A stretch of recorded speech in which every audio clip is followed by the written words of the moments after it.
सर्व बंधू भगिनींना प्रभू येशूच्या नावात मी सलाम करतो।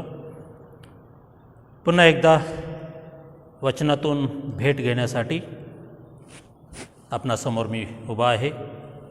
आज रविवार दिनांक 13 जून 2021। परमेश्वराला धन्यवाद असो। गेल्या दिवसामध्ये जी काय आपण परिस्थिती लॉकडाऊनची जगत आहोत आणि या परिस्थितीमध्ये थोडीफार सुधारणा झाली। मुंबई पुणे शहरापाठोपाठ काही आपले जिल्हे देखील या ठिकाणी सुधारणा होत आहेत। पॉझिटिव्हिटी रेट जो आहे तो या ठिकाणी कमी येत आहे आणि जे व्यवहार आहेत दुकान वगैरे ते सर्व थोडेसे फार उघडले जात आहेत किंवा सोमवारपासून निश्चितच बरेचसे व्यवहार सुरू होतील अशी आशा वाटत आहे। देवाला धन्यवाद की कोरोना संसर्ग या ठिकाणी परमेश्वर नियंत्रित करत आहे। अनेक लोक बरे होत आहेत। यावेळेस पुन्हा एकदा आपण आज जे वचन या ठिकाणी ऐकणार आहोत ते वचन आहे जे शास्त्रपाठ आहेत। स्तोत्र 6 आळीपाळीचा शास्त्रपाठ जो आहे तो स्तोत्रसंहिता 6 आपण संदेशापूर्वी वाचून घ्यावं। त्याच्यानंतर जुन्या करारामधून सफन्याचं पुस्तक 3रा अध्याय आणि 14 ते 19। सफन्या 3रा अध्याय 14 ते 19। आणि आज ज्या शास्त्रपाठावर आपण मनन करणार आहोत तो शास्त्रपाठ आहे मार्क शुभवर्तमान 2रा अध्याय 1 ते 12। मार्क 2 1 ते 12 किंवा हाच शास्त्रपाठ दुसऱ्या शुभवर्तमानामध्ये लूक शुभवर्तमान 5वा अध्याय 17 ते 26 आहे। कोणताही वाचा। आणि पत्रामधून याकोबाचं पत्र 13 ते 20। याकोब 5 13 ते 20। यावेळेस आपण संदेशाकडे जाण्यापूर्वी प्रार्थना करूया। पवित्र पवित्र पवित्र पवित्र सेनाधीश परमेश्वरा, राजांच्या राजा, प्रभूंच्या प्रभू, मान महिमा गौरव आता आणि सदा सर्व काळ तुला असो। दयाळू देवबापा, आम्ही तुला धन्यवाद देतो। तुझे उपकार मानतो। या लॉकडाऊनच्या स्थितीत आम्ही आमचं जीवन जगत असताना तू आमचं सहाय्य करीत आहेस, काळजी घेत आहेस। परमेश्वरा, विशेष तऱ्हेने प्रभू आम्ही तुझ्या सानिध्यात राहत असताना प्रभू आमच्या सर्व गरजा तुझ्या स्वर्गीय भंडारातून तू पूर्ण करीत आहेस। आम्ही तुला धन्यवाद देतो यासाठी की संसर्गापासून आमचं रक्षण करीत आहेस। परमेश्वरा, यावेळेस आम्ही तुझ्या चरणाजवळ नम्र लीन होऊन येतो आणि आजचा हा प्रभुवार आम्ही साजरा करत असताना जी वचनं आम्ही या ठिकाणी वाचलेली आहेत त्यावरती मनन करत असताना तू आमचं सहाय्य कर। ते वचन समजणार मन आणि बुद्धी आम्हा प्रत्येकाला दे आणि याद्वारे आमच्या अध्यात्मामध्ये अधिक आणि अधिक तू वृद्धी करून घे। आमची विश्वासामध्ये वाढ कर। तुझे सर्व स्वर्गीय आध्यात्मिक आत्मिक आशीर्वाद आम्हाला प्राप्त व्हावे यासाठी देखील आजची ही दयादेवापा आजचं वचन आम्हा सर्वांसाठी आशीर्वादाचं लाभाचं कर। दयादेवापा, प्रार्थना करतो आणि तुला धन्यवाद देतो। या आठवड्यामध्ये प्रभू दयादेवापा अनेक शहरं कोरोनामुक्त तू करत आहेस। दयादेवापा, आमच्याही जिल्ह्याचा पॉझिटिव्ह रेट जो आहे तो कमी येत आहे। हळूहळू काही बाजारपेठ सुरू होत आहेत आणि थोडंसं समाधान मिळत आहे। तरी देखील आम्ही तुझ्या चरणाजवळ नम्र लीन होऊन येतो आणि प्रार्थना करतो। दयाळू देवबापा, येणाऱ्या दिवसामध्ये संपूर्ण या महामारीचं, या संसर्गाचं आणि कोरोनाचं उच्चाटन कर प्रभू। मानव जातीला प्रभू दयादेवापा संपूर्ण आरोग्य दे। दयादेवापा, जे कोरोनाग्रस्त आहेत त्यांना तुझ्या पवित्र हाताचा स्पर्श कर आणि त्यांना सुंदर असं आरोग्य दे। आतापर्यंत ज्या ज्या रुग्णासाठी आम्ही प्रार्थना केल्या त्या प्रार्थना तू ऐकल्यास, त्यांना जीवदान दिलंस। आम्ही तुझे उपकार मानतो। प्रार्थना करतो जे कोरोनाग्रस्तांची सेवा करत आहेत त्यामध्ये डॉक्टर आहेत, सिस्टर आहेत, ब्रदर आहेत, मेडिकल क्षेत्रातले घटक आहेत, स्वच्छता कामगार आहेत, पोलीस दल आहे, या सर्वांच्यावर तुझा विपुल आशीर्वाद पाठव। सर्वांचं सहाय्य कर। सर्वांना रोगप्रतिकारशक्ती चांगली दे आणि सर्वांची सेवा देखील तो मान्य करून घे। माझ्या देशाचे पंतप्रधान, राष्ट्रपती सर्व मंत्रीगण सर्वांच्यावर तुझा विपुल आशीर्वाद पाठव आणि अजूनही प्रभू देश कोरोनामुक्त करण्यासाठी त्यांचे जे प्रयत्न सुरू आहेत त्या प्रयत्नाला यश मिळू देईल. दयादेवपा माझ्या राज्याचे मुख्यमंत्री, राज्यपाल, मंत्रीगण सर्वांच्यावर तुझा विपुल आशीर्वाद पाठव आणि त्यांचे देखील राज्यातील प्रत्येक नागरिकाला सुखी करण्याचे ज्या योजना सुरू आहेत त्या योजना सिद्धीस ने त्यांचं तू सहाय्य कर प्रभू. आज दयादेवपा या ठिकाणी जे प्रियजन हे वचन ऐकत आहेत त्यांच्यावर तुझा विपुल आशीर्वाद येऊ देईल प्रभू. दयादेवपा तुझ्या वचनाची सेवा मी करत असताना मला देखील पवित्र आत्म्याच्या प्रेरणेनं चालव. लहानशी प्रार्थना धन्यतारक प्रभू येशू ख्रिस्त याच्या नावात करतो म्हणून ऐक बापा, आमेन. आजच्या शास्त्रपाठाकडे जात असताना आज वाचलेलं स्तोत्र 6 जे आहे त्यामध्ये थोडंसं आपण डोकावून बघूया. परमेश्वराकडं अडचणीच्या किंवा संकटाच्या वेळेस जो दावीद राजा या ठिकाणी जात आहे आणि त्यानं जी काही प्रार्थना केलेली आहे, प्रार्थना आपल्या जीवनाचं अंग असावं. मी नेहमीच सांगत आलो, प्रार्थना आपला श्वास असावा आणि प्रार्थना हे आपल्या रोजच्या जीवनाचा एक भाग असावं. आणि या ठिकाणी दावीद देखील त्याचं जे काही बिझी शेड्यूल असेल, कारण एका मोठ्या राज्याचा तो राजा होता आणि त्याही परिस्थितीत तो परमेश्वराच्या सानिध्यात जाण्यासाठी प्रार्थनेशिवाय त्याला दुसरा मार्ग नव्हता. आणि या स्तोत्र 6मध्ये तो सुंदरशी प्रार्थना करत आहे. हे परमेश्वरा, क्रोधाने मला शासन करू नको, संतापून मला शिक्षा करू नको. हे परमेश्वरा, मी गळून गेलो आहे म्हणून माझ्यावर दया कर. माझे हाडे ठणकत आहेत. हे परमेश्वरा, मला बरे कर. जे कोरोनाग्रस्त जे ह्या व्याधीतून गेले, कित्येकांची त्या स्थितीतली अवस्था जी आहे आपण बघितली नसेल, परंतु मी प्रत्यक्ष पाहिली आणि ती परिस्थिती अत्यंत अशी वेदनादायी अशी होती.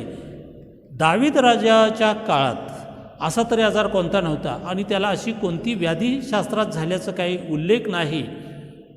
कारण तो ज्या आजारानं जर आजारी असता तर शास्त्रामध्ये काहीतरी उल्लेख, शमूएलाचं पुस्तक जे आहे, इतिहासाचं पुस्तक आहे आणि राजाचं पुस्तक आहे, या तिन्ही पुस्तकामध्ये दावीद राजाचा उल्लेख येऊन जातो. त्याची कारकीर्द आपल्याला त्या ठिकाणी दिसून येते. परंतु अशी त्याला कोणती व्याधी या ठिकाणी खूप जडली असं काही तिथं दिसत नाही ज्यावेळेस आम्ही बघतो. परंतु कुठल्या तरी व्याधीनं तो या ठिकाणी अत्यंत विबळ झालेला आहे आणि त्याला काहीतरी थोडंसं आरोग्य त्याचं धोक्यात आहे. अशा वेळी तो प्रार्थना करत आहे आणि फक्त परमेश्वराचा तो धावा करताना म्हणतोय, हे परमेश्वरा, मला बरे कर. माझे हाडे ठणकत आहेत. परमेश्वराशिवाय दुसरा महान वैद्य कोणीही नाही. माझा जीव अगदी घाबरा झाला आहे. हे परमेश्वरा, कोठवर चालणार? ज्यावेळेस जीव घाबरा होणारी स्थिती जी आहे, त्या दवाखान्याची ज्यावेळेस मनुष्य पायरी चढतो, आतमध्ये जाताना तो जातो, परंतु खरोखर तो परत येईल का नाही काही सध्याच्या काळात तरी भरोसा नाही. दावीद राजा यापूर्वीच या कुठल्या तरी अवस्थेतून जात असताना तो इतका घाबरा झाला आहे आणि तो म्हणतो, हे कोठवर चालणार? कारण 1-2 दिवस 3 दिवस काय, 1 आठवडा 2 आठवडा परिस्थिती कदाचित त्याची संपत नसेल. हे परमेश्वरा, माझ्याकडे वळ आणि माझा जीव वाचव. फार सुंदर, तू आपल्या वात्सल्यानुसार मला तार. अत्यंत महत्त्वाचं या ठिकाणी काय आहे की सर्व काही परमेश्वरासमोर तो या ठिकाणी तो नम्र होत आहे, लीन होत आहे आणि तो म्हणतो, कारण मृतावस्थेत तुझे स्मरण कोणाला राहत नाही. मेल्यानंतर काय आहे, तुझं गौरव कसं होईल? आणि आत्ताच तू मला काय आहे या ठिकाणी तू बरं कर. तो काय म्हणत आहे बघा, 6वं वचन, मी कणून थकलो आहे. रोज रात्री मी आपले अंतरून आस्वाद पोहवितो. पश्चातापाची परिसीमा ज्याला म्हणतात ती या ठिकाणी दिसत आहे. स्तोत्र 51 आपण पश्चातापाचं स्तोत्र म्हणून सतत त्याच्याकडे बघत असतो, परंतु स्तोत्र 6 देखील ज्यावेळेस आम्ही बघतो तर स्तोत्र 6मध्ये तो काय म्हणतो, रोज रात्री मी आपले अंतरून आस्वाद पोहवितो. योएलच्या पुस्तकामध्ये एक वचन आपण 2ऱ्या अध्यायामध्ये कुठेतरी वाचतो, आणि परमेश्वराप्रत्यर्थ काय करा, शोक करा, आक्रोश करा, काय, आणि आपले कपडे नव्हे तर हृदय फाडा. म्हणजे पश्चातापाची ती परिसीमा जणू काही दाविदाने या ठिकाणी गाठलेली आहे. तो किती आक्रोश करत असेल, काहीतरी त्याच्याकडून देवाच्या प्रती चूक झाली असेल आणि तो काय म्हणतो, मी आपले अंतरून आस्वाद पोहवितो. मनुष्य जसा पाण्यात पोहतो तसं माझा अंतरून त्या आस्वांमध्ये पोहून निघत आहे. आणि काय म्हणतो तो पुढं, मी आपला पलंग अश्रूंनी विरघळवितो. म्हणजे किती तो काय आहे त्या ठिकाणी पश्चाताप करत असेल, काहीतरी देवाला न आवडणारी गोष्ट त्याच्याकडून झाल्यानंतर तो या ठिकाणी कमालीचा पश्चाताप करताना आणि त्याच्यामधून तो आरोग्य मिळवताना दिसत आहे. शोकाने माझी दृष्टी मंद झाली आहे, माझ्या सर्व शत्रूंमुळे माझे नेत्र क्षीण झाले आहेत. आता हे जे शत्रू आहेत, माझ्या सर्व शत्रूमुळे माझे नेत्र क्षीण झाले आहेत. त्याने अनेक शत्रूचा सामना केलेला आपण इतिहासामध्ये राजेमध्ये पाहतो, शमूएलामध्ये पाहतो, परंतु त्या प्रत्येक टोळीचा त्याने यशस्वी सामना केला. प्रत्येक वेळी तो पराक्रमी वीर असा ठरला. हा जो शत्रू आहे तो मानवी किंवा सामाजिक शत्रू नसून हा शत्रू म्हणजे निश्चितच त्याचं पाप आहे, सैतान आहे. आणि या शत्रूला काय आहे, तो या ठिकाणी या शत्रूपासून सुटका व्हावी म्हणून तो परमेश्वराकडे या ठिकाणी पश्चाताप करत आहे. अहो दुष्कर्म्यानो, तुम्ही सर्व माझ्याकडून निघून जा, कारण परमेश्वराने माझे रडणे ऐकले आहे. त्याला आशा प्राप्त झालेली आहे. आणि विशेष करून काय आहे की जे सैतान त्याला काय आहे या ठिकाणी त्रास देत आहे किंवा जे काही पाप त्याला त्रास देत आहे त्यामधून फक्त आणि फक्त परमेश्वर त्याची सुटका करणार आहे. ज्यावेळेस आम्ही थोडंसं पुढं जातो आणि सपन्याच्या पुस्तकामध्ये 3रा अध्याय आणि 3रा अध्याय 14 ते 19 यामध्ये एका राष्ट्राची स्थिती आपल्याला दिसून येते. आणि 14व्या वचनामध्ये, सियोन कन्ये उच्च स्वराने गा, हे इस्रायला जय जयकार कर, यरूशलेम कन्ये मनपूर्वक उल्हास उत्सव कर. परमेश्वराने तुझा दंड दूर केला आहे, तुझ्या शत्रूचे निवारण केले आहे. इस्रायलचा राजा परमेश्वर तुझमध्ये आहे, तुला पुन्हा अरिष्टाची भीती प्राप्त होणार नाही. आणि सियोन कन्ये किंवा यरूशलेम कन्ये जे या ठिकाणी शब्द वापरलेले आहेत ते इस्रायल राष्ट्रासाठी वापरलेले आहेत. ज्या काळामध्ये इस्रायल राष्ट्र काय अडचणीत गेलं असेल, ज्यावेळेस परमेश्वर एक साधन वापरायचा इस्रायलला त्रास देण्यासाठी, म्हणजे शत्रूच्या हाती इस्रायलला द्यायचा आणि तो शत्रू त्याचा छळ करायचा. परंतु यावेळेस इस्रायलनं पश्चाताप केला आणि इस्रायलनं काय केलेलं आहे, पश्चातापानंतर या ठिकाणी काय केलेलं आहे की विशेष करून देवाकडं त्यांनी जी प्रार्थना केली ती देवानं स्वीकारली. आणि देव काय म्हणाला, जय जयकार करा, हे इस्रायला जय जयकार करा, कारण काय आहे की आता तुम्ही त्या दंडापासून मुक्त झालात. परमेश्वराने तुझा दंड दूर केला आहे, तुझ्या शत्रूचे निवारण केले आहे. कधी काळी हे शब्द लिहिलेत. आता नुकतंच आपण एक गेल्या महिन्यामध्ये ज्यावेळेस बघितलं, इस्रायलवर मोठं संकट होतं, आजूबाजूची राष्ट्र त्याच्यावर तुटून पडत होती, परंतु परमेश्वरानं निर्माण केलेलं इस्रायल राष्ट्र पुरेपूर ते त्या ठिकाणी काय आहे पुरून उरलं. आणि कितीतरी त्यांची प्रगत जी काय शस्त्रसामुग्री आहे संपूर्ण जगानं पाहिली. आज देखील शत्रूंचं निवारण काय आहे परमेश्वरानं केलं आणि शत्रूला नामोहरम केलं. आज इस्रायल खरोखर रोज आणि रोज परमेश्वराला धन्यवाद देत आहे. त्या काळात जी एक क्लिप मी पाहिली की इस्रायलचे पंतप्रधान देखील एका साध्या रूममध्ये आपल्या मित्रांच्या बरोबर देवाची स्तुती करताना त्या दिवसाच्या सुंदर सकाळची सुरुवात त्यांची जी मला पाहायला मिळाली, तर ते देवाची आठवण करूनच प्रत्येक दिवसाची सुरुवात करत होते. आणि म्हणूनच या ठिकाणी आज देखील इस्रायलची परमेश्वर काळजी घेत आहे. इस्रायलचा राजा परमेश्वर तुझमध्ये आहे, तुला पुन्हा अरिष्टाची भीती प्राप्त होणार नाही. त्या दिवशी यरूशलेम म्हणतील, हे सेने भिवू नको, तुझे हात गळू देऊ नको. आणि या ठिकाणी विशेष करून ज्यावेळेस आमच्या जीवनात काही संकट अडचणी येतात त्यावेळेस आम्ही परमेश्वराकडे जाणं गरजेचं आहे. गतकाळामध्ये काही चुका झाल्या असतील त्याबद्दल पश्चाताप करणं गरजेचं आहे. आणि आज ज्यावेळेस आम्ही जो शास्त्रपाठ घेऊन या ठिकाणी मनन करणार आहोत, मार्क वर्तमान 2रा अध्याय 1 ते 12 आणि तोच शास्त्रपाठ लूक 5 17 ते 26 आहे.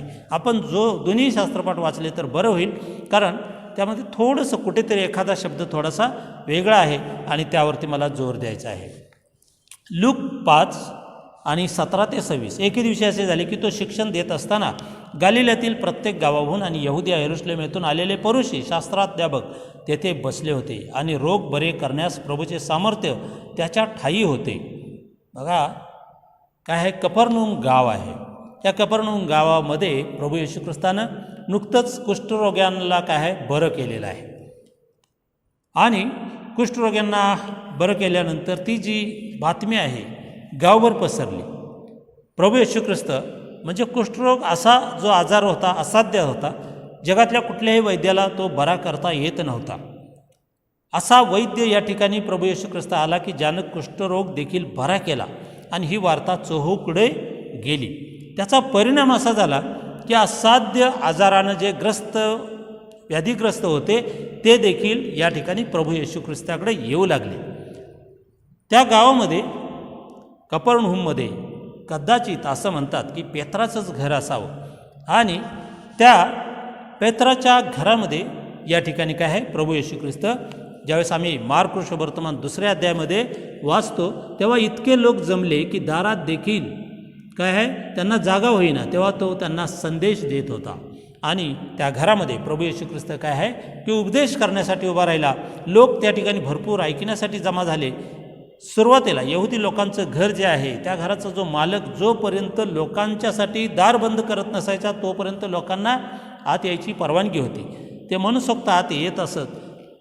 या ठिकाणी प्रभू येशू ख्रिस्ताचं वचन ऐकण्यासाठी त्याचा उपदेश ऐकण्यासाठी किती लोकांनी गर्दी केली. घर तर भरून गेलं, परंतु घराच्या बाहेरची जी जागा आहे ती देखील ज्याला आपण पोर्च म्हणतो ती देखील काय आहे त्या ठिकाणी भरून गेली.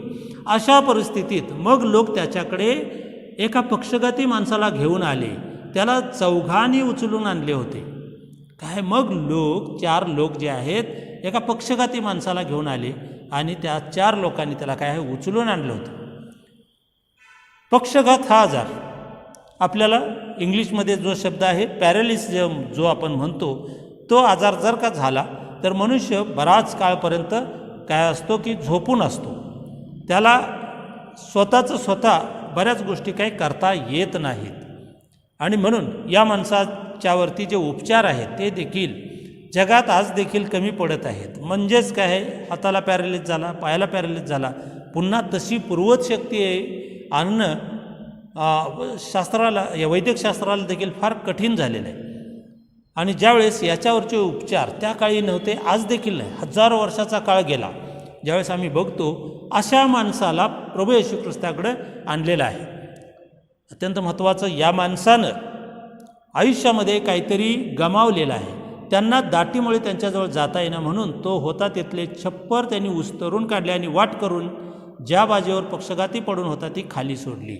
या माणसानं आपलं आरोग्य गमावलं जरी असलं तरी या आजारी माणसानं 4 मित्र कमावलेले आहेत. अत्यंत महत्त्वाचं, त्याची एक बाजू चांगली जर आपण बघितली तर 4 मित्र माणसाला असणं अत्यंत गरजेचं आहे.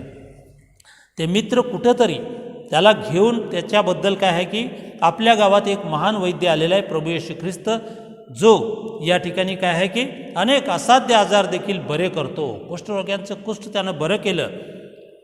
आणि ज्यावेळी आपण एक लूक 7मध्ये शताधिपतीचा जो चाकर आहे त्याचा देखील आजार जो आहे तो पक्षघाताचाच आजार म्हटलेला आहे. कारण माझा दास काय आहे मरणास टेकला आहे, मत्तईमध्ये कुठेतरी तो बोलत आहे की, आणि त्याही माणसाला प्रभू येशू ख्रिस्तानं बरं केलं. ह्या अनेक आजारांना बरं करण्याच्या ज्या काही वार्ता लोकांच्या कानावर गेल्यानंतर तशा प्रकारचे आजारी देखील प्रभू येशू ख्रिस्ताकडं आणण्यासाठी लोक काय होते धडपड करत होते, प्रयत्न करत होते. आता या पक्षघाती माणसाला विशेष करून प्रभू येशू ख्रिस्ताकडे न्यायचं कितीतरी अवघड होतं. एक तर तो खाटेवर झोपलेला आहे आणि त्याला स्वतःहून उठता येत नाही, चालता येत नाही, काही करता येत नाही. आता त्याचं घर किती लांब होतं ते आपण काही सांगू शकत नाही, परंतु तेवढं अंतर त्याने उचलून त्याला आणलं. मित्र काहीतरी त्यानं जे एक 4 चांगले शब्द बोलून मित्र जोडलेले आहेत, किंवा ज्यावेळेस चांगलं असेल त्यावेळेस त्या मित्रांसाठी त्यानं काहीतरी निश्चित केलेलं आहे. ज्यावेळेस आम्ही बघतो या मित्रांनी त्याच्यासाठी एवढं कष्ट केलं. ठीक आहे, आपला मित्र झोपून आहे तर आता काय आहे आपण त्याला बरं करणं, एक महान वैद्य जो येशू ख्रिस्त आहे त्याच्याकडे घेऊन जाऊया. आणि त्यांनी त्याला तिथं आणलं. ज्यावेळेस आणल्यानंतर अजून एक त्यांच्यासमोर संकट जे दिसलं ते काय, घरासमोर गर्दी इतकी आहे की त्या गर्दीला किती जरी ते ओरडून सांगितलं अरे बाजूला व्हा, बाजूला व्हा, परंतु प्रत्येकासाठी प्रभू येशू ख्रिस्त महत्त्वाचा होता.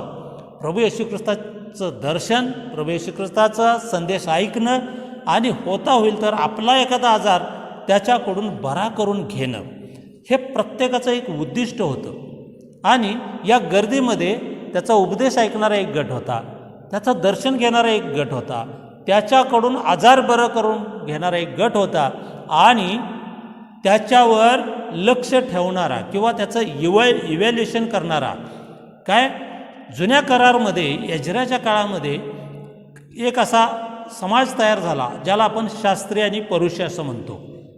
शास्त्री आणि परुषी म्हणजे हे काय करायचे तर परराष्ट्रीयापासून यहुदी लोकांना वेगळं ठेवण्याचं काम करायचे.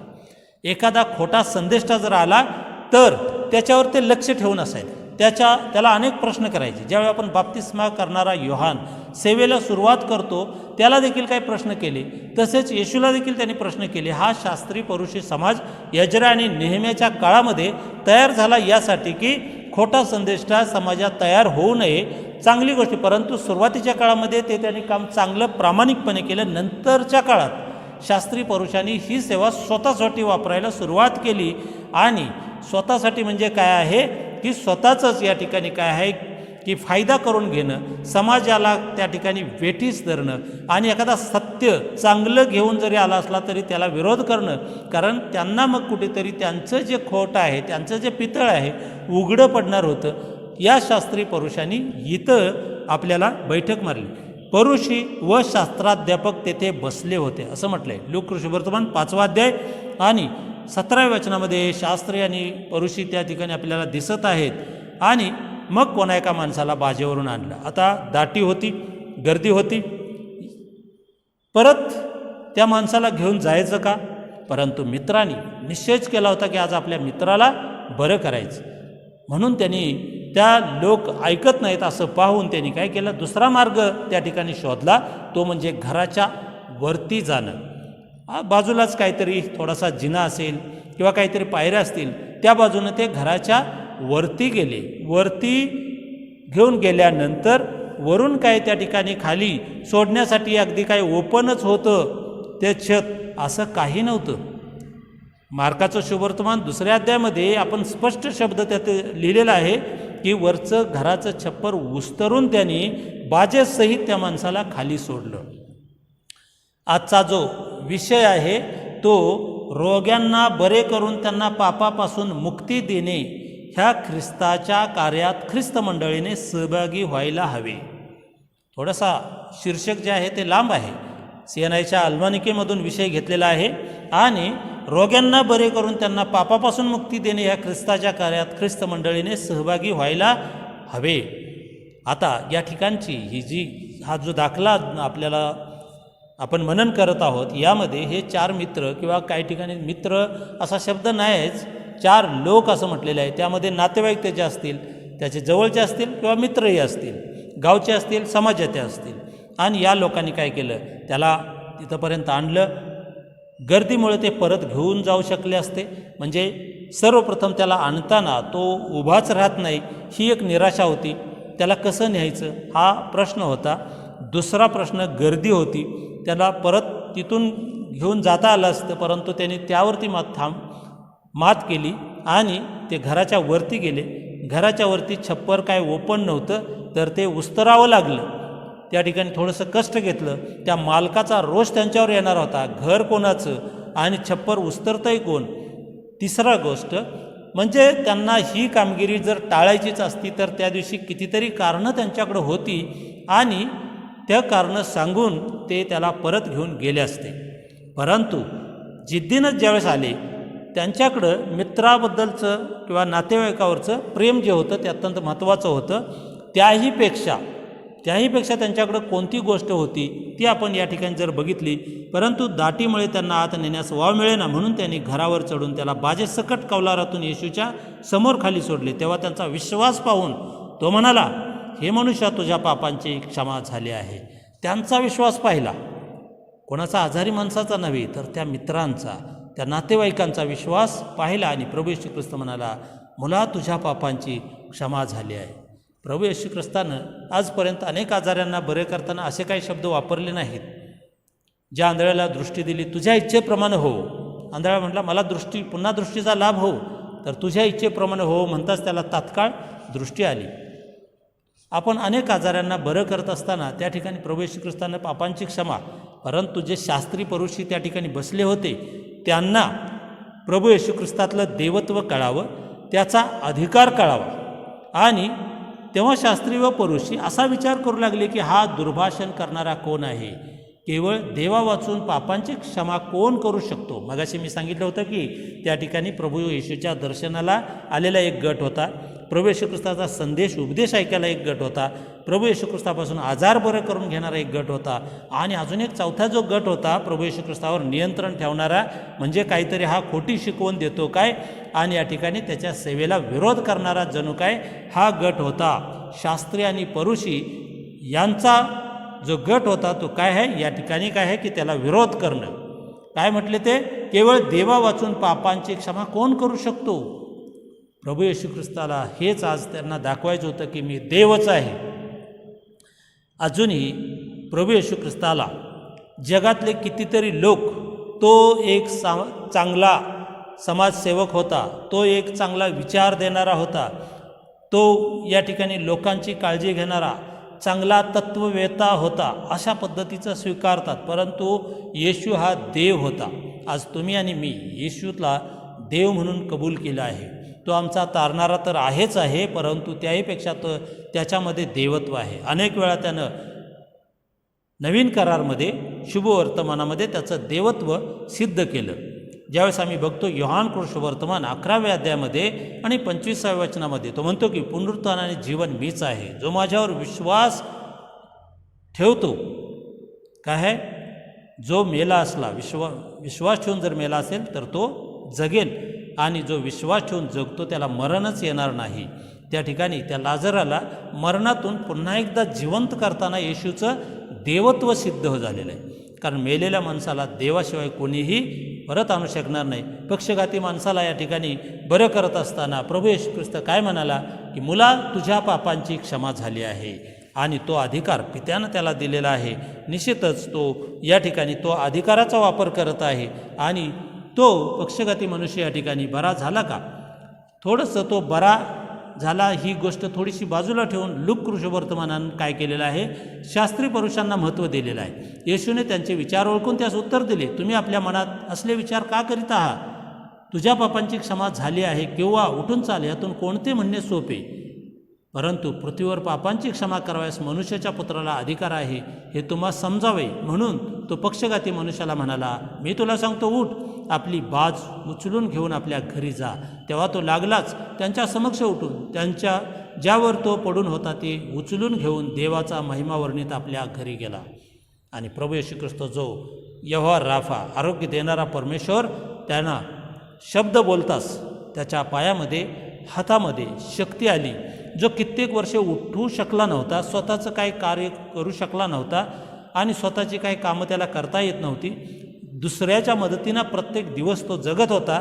प्रभू येशू ख्रिस्त स्वर्गीचा देव त्याच्या पुढे होता, आणि तो म्हणाला या ठिकाणी काय आहे, मुला तुझ्या पापांची क्षमा झाली. परंतु शास्त्री पुरुषांनी या ठिकाणी त्यांच्या मनामध्ये कितीतरी गोंधळ झाला, आणि प्रभू येशू ख्रिस्त म्हणतो या ठिकाणी सोपे कोणते. पक्षघाती मनुष्याला तो म्हणाला की या ठिकाणी तू आपली बाज उचलून घेऊन आपल्या घरी जा. क्षमा करायच्या अगोदर हे शब्द उच्चारला असता तरी त्यानं बाज घेतली असते आणि तो चालू लागला असता. परंतु पापांची क्षमा हे न दिसणारी गोष्ट आहे. पाप ही देखील काय आहे या ठिकाणी न दिसणारी गोष्ट. शास्त्री आणि पुरुषांना त्याचं पाप त्याला माहिती, कोणतं पाप होतं नेमकं माहिती नाही. प्रत्येक पापाचा परिणाम आजारपण नाही, शास्त्र आपल्याला निश्चित कळत आहे. परंतु या माणसाच्या आजारापाठीमागं तरी हे काहीतरी पाप दिसत आहे. कोणतं पाप होतं? खून केला होता, चोरी केली होती, व्यभिचार केला होता, तर देवाची आज्ञा मोडली होती, काही सांगता येणार नाही. ते येशूलाच माहीत आणि त्या आजारी त्या पापी माणसाला माहीत. परंतु या ठिकाणी त्याला शारीरिक आरोग्याबरोबर त्याला आत्मिक आरोग्य देखील प्रभू येशू ख्रिस्तानं दिलेलं आहे. बऱ्याचदा आम्ही जगिक जीवन जगत असताना आमच्या शारीरिक दुखण्यावर आम्ही आमचं लक्ष केंद्रित करतो, शारीरिक दुखण्याला जास्त महत्त्व देतो.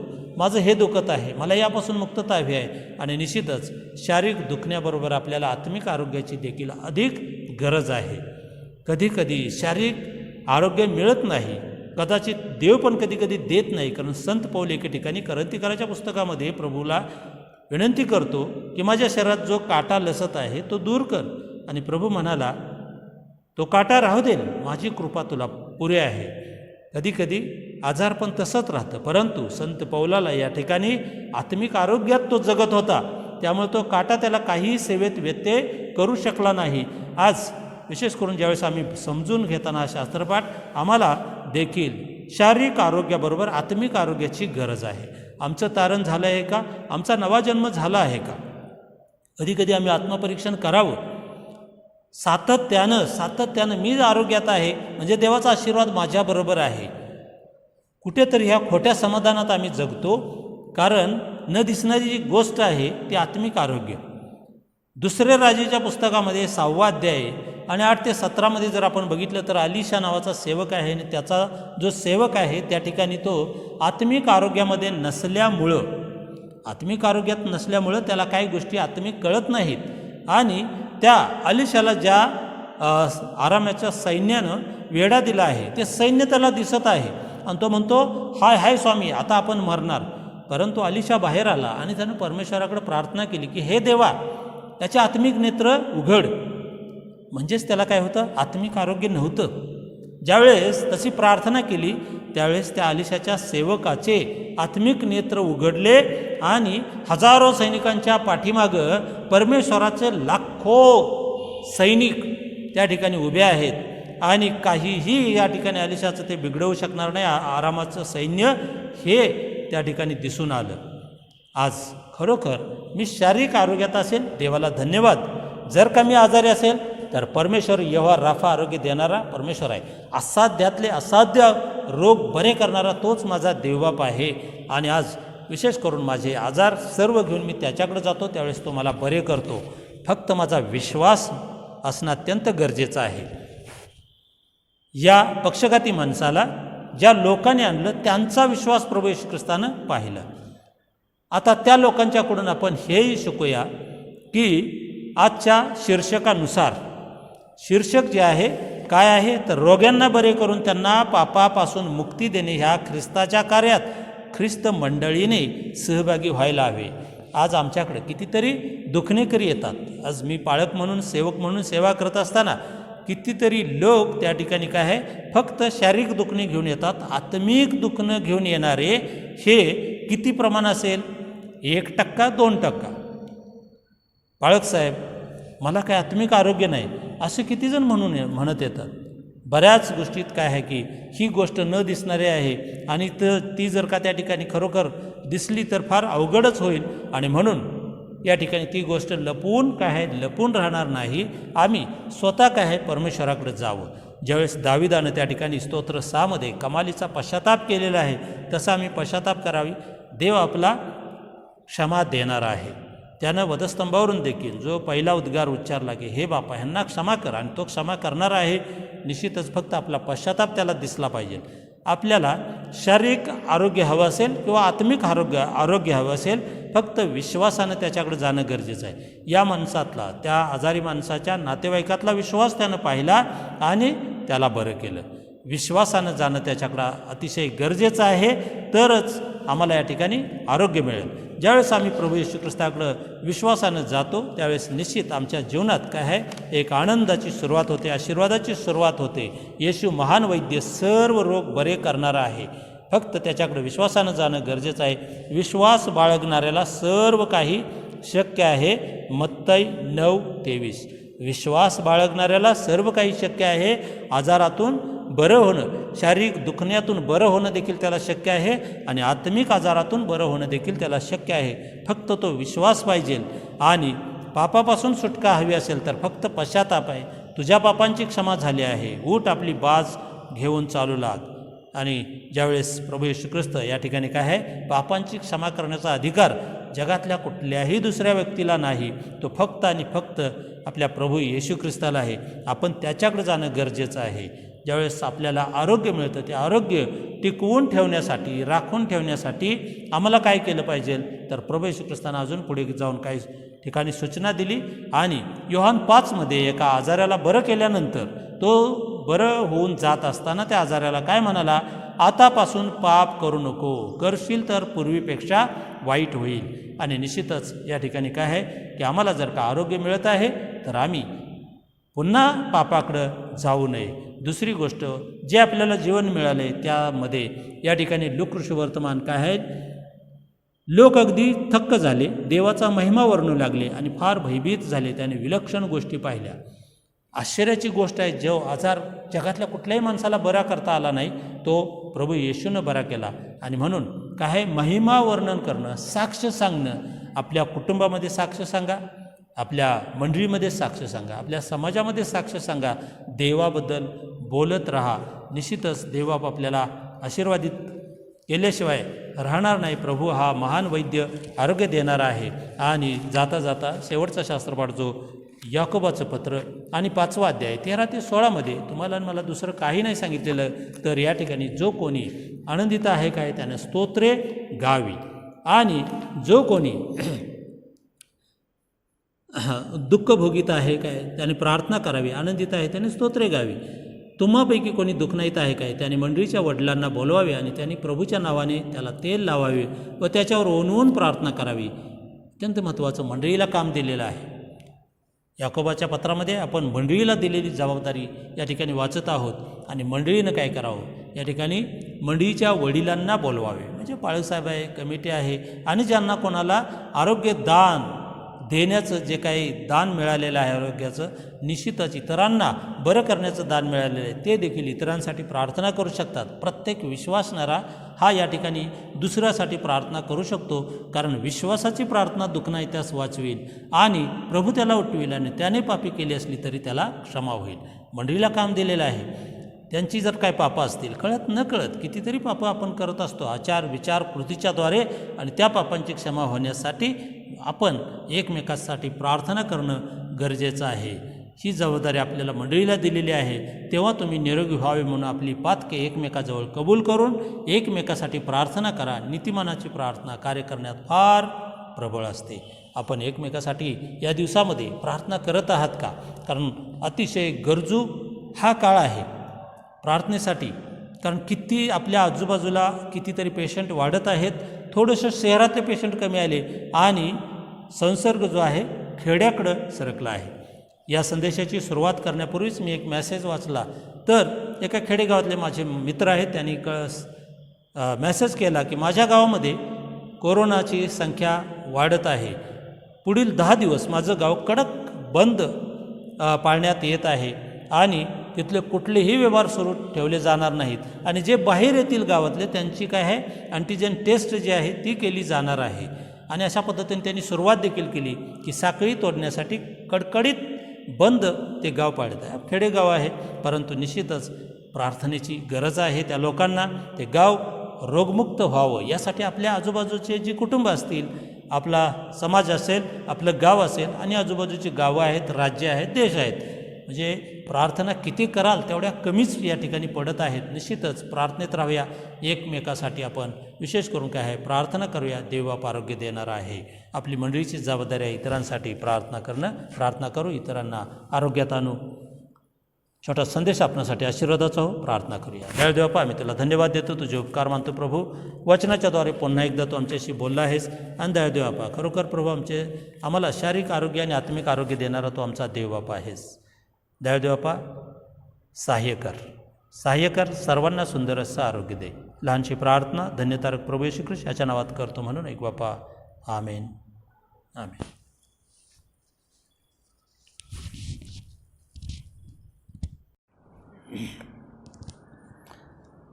यावेळेस आपण प्रभूने शिकवलेली प्रार्थना म्हणूया. हे आमच्या स्वर्गातील बापा, तुझे नाम पवित्र मानले जाओ, तुझे राज्य येवो, जसे स्वर्गात तसेच पृथ्वीवर तुझ्या इच्छेप्रमाणे हो. आमची रोजची भाकर आज आम्हास दे, आणि जसे आम्ही आपल्या ऋण्यास ऋण सोडले आहे तशीच तो आमची ऋणे आम्हास सोड, आणि आम्हास परीक्षेत आणू नको, तर आम्हास वाईटापासून सोडो. कारण की राज्य, सामर्थ्य आणि गौरव ही सर्व काळ तुझीच आहेत. आमेन. आणि आता प्रभू येशू ख्रिस्ताची कृपा, देवबापाची प्रीती आणि पवित्र आत्म्याची सहभागिता इथं असलेल्या देवाच्या सर्व प्रियजनांबरोबर आणि हा संदेश ऐकणाऱ्या सर्वांबरोबर आता आणि सदा सर्वकाळपर्यंत असो. आमेन.